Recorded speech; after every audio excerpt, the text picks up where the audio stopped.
굿모닝 인정화 진행하는 여러분의 영디 최영입니다. 자, 우리 오늘은 34일차 25년 해경관부 문제 5번부터 8번까지 풀어보려고 하는데요. 문제 이미 풀어보신 분들은 아시겠지만 어저께 문제 생각하시면 안 됩니다. 1번부터 4번까지는 좀 쉬웠고요. 5번부터 8번까지는 조금 까다로운 내용들이 들어가 있습니다. 선지 잘 보시면서 공부해 주세요. 자, 5번부터 들어가 보도록 하겠습니다. 인사행정 관련된 문제고요. 실적주의에 대한 내용들 들어가 있죠. 실적주의에 대한 설명으로 가장 옳지 않은 것.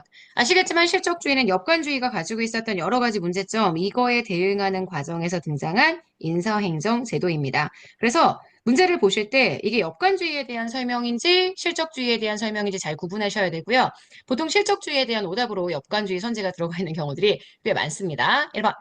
행정의 민주화, 정부 관료제의 민주화에 기여함으로써 행정의 국민에 대한 대응성. 그리고 정책 결정한 사람들과 집행한 사람들이 같을 때 정책을 다른 것도 아닌 수행하는 과정에서의 효율성이 증진된다. 이렇게 얘기합니다. 이렇게 설명할 수 있는 건 네, 당연히 엽관주의의 특징이죠. 실적주의의 특징이라고 볼 수는 없어요.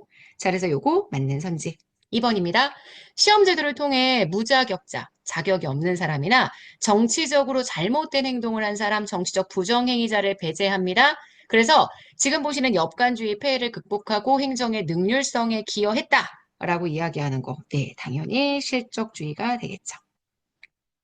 여기서 얘기하는 정치적 부정행위자는 아시겠지만 엽관주의 할 때에는 정치적 임용을 하기 때문에 뭔가 이렇게 잘못된 방법으로 정치에 줄을 다해서 임용이 되고자 하는 사람들이 많았기 때문에 그러한 사람들을 배제할 수 있는 방법, 시험을 통해 공정하게 사람을 뽑는 방법이다. 이렇게 생각하시면 됩니다.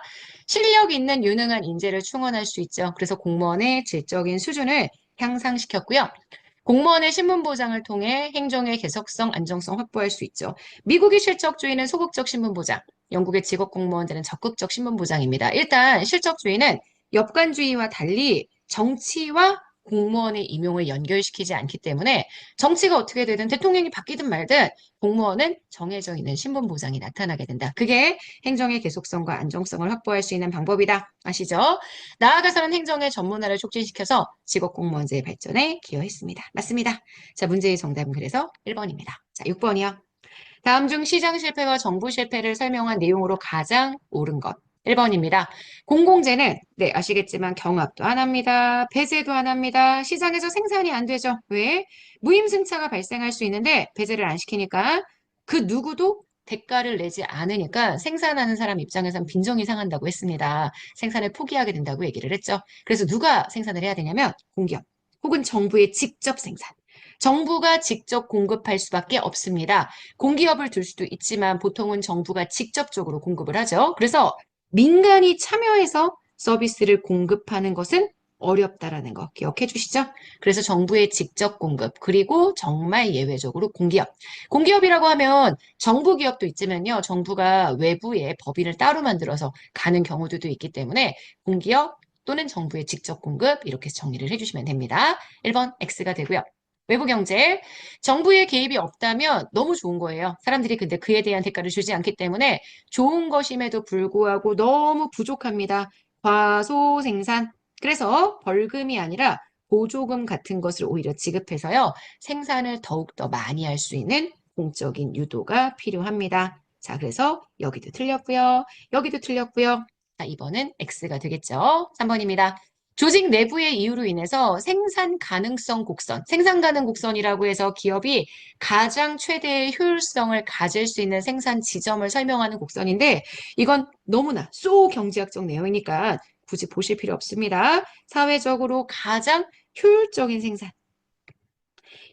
생산, 요거를 달성하지 못하는 상태, X의 비효율이라고 이야기할 수 있죠. 아시겠지만 우리가 얘기하는 이 X의 비효율은요, 정부의 개입 때문에 발생을 합니다. 오히려 정부가 너무 많이 개입해서 문제가 발생하기 때문에 정부의 개입을 줄이는 방향. 그래서 정부가 지금 보시는 것처럼 규제를 완화하는 등의 방안을 통한 그러한 대응이 필요하다라고 이야기해 줄 수 있습니다. 정부의 개입을 줄일 수 있는 그러한 대책을 여러분들이 찾아주시면 되는 거고요. 4번입니다. 지대를 추구하는 행위. 아시겠지만 규제를 합니다. 규제로 인한 반세적인 이득이 나옵니다. 그 지대를 추구하기 위해서 로비 활동을 합니다. 자, 이렇게 발생하는 자원의 낭비 활동은 공적인 공급에 대한 대응이 아니라 규제에 대한 대응이 필요합니다. 정부가 규제하기 때문에 그에 대해서 반사적인 행동이 나타나게 된다. 이렇게 생각해 주시면 되기 때문에 공적인 공급으로 대응하는 게 아니라 여기는 규제, 완화하는 방법으로 대응을 해줘야 한다. 이렇게 이야기해 줄 수 있겠죠. 게다가 우리가 얘기하는 공적 공급은요. 사실 이거는 정부 실패 현상인데요. 규제로 인한 지대가 발생하는 건 정부 실패 현상인데 공적인 공급은 오히려 시장 실패 현상을 해결하기 위한 방법이기 때문에 지금 보시는 4번 틀린 선택가 됩니다. 자, 문제의 정답이 되는 건 그래서 3번 됩니다. 이건 조금 어려웠죠? 자, 7번 봅시다.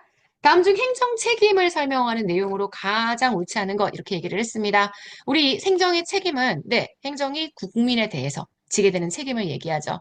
행정의 전문화와 재량권의 증대로 오히려 공직자들이 너무 전문가가 되다 보니까 공직 부패의 가능성이 높아졌습니다. 그에 따라 행정 책임의 필요성이 제기가 되었다. 이렇게 얘기할 수 있고요. 2번입니다. 행정 책임은 일정한 행정상 일정한 의무를 전제하는 것이죠. 행정 책임은 공무원들이 반드시 지켜야 하는 의무의 성격을 가지고 있기 때문에 개인의 요구보다는 오히려 공적인 요구, 공익적인 요구, 여기에 반응하는 거라고 얘기할 수 있습니다. 2번 X예요. 3번입니다. 민간에 대한 행정의 간섭이나 통제가 증가할수록 당연히 국가의 개입이 커지고요. 그럴 때에는 국민의 권익이 침해될 소지가 큽니다. 이래서 행정 책임이 더욱더 강조가 되었고요. 행정 책임은 법적 강제적, 법령적 강제적 또는 강제적 법령적 우리 딱 명시화되어 있는 그런 규범들이 존재하는 거죠. 그래서 지키지 않으면 벌을 받는 거. 법률이나 명령이나 규칙, 행정 목표 등이 기준이 될 수 있다라고 얘기를 했고요.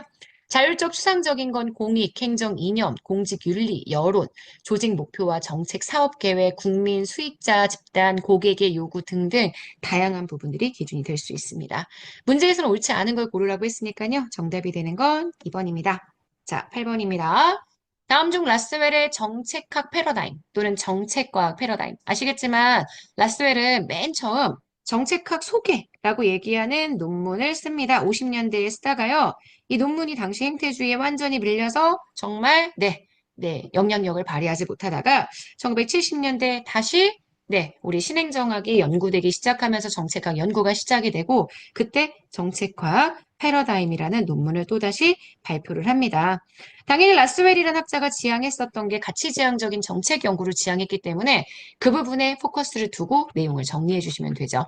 제가 해설제 정책과학 패러다임의 구체적인 내용들은 살짝 써놨기 때문에 그거 읽어봐 주시면 되고 우리는 문제를 좀 풀어보도록 하겠습니다. 1번입니다.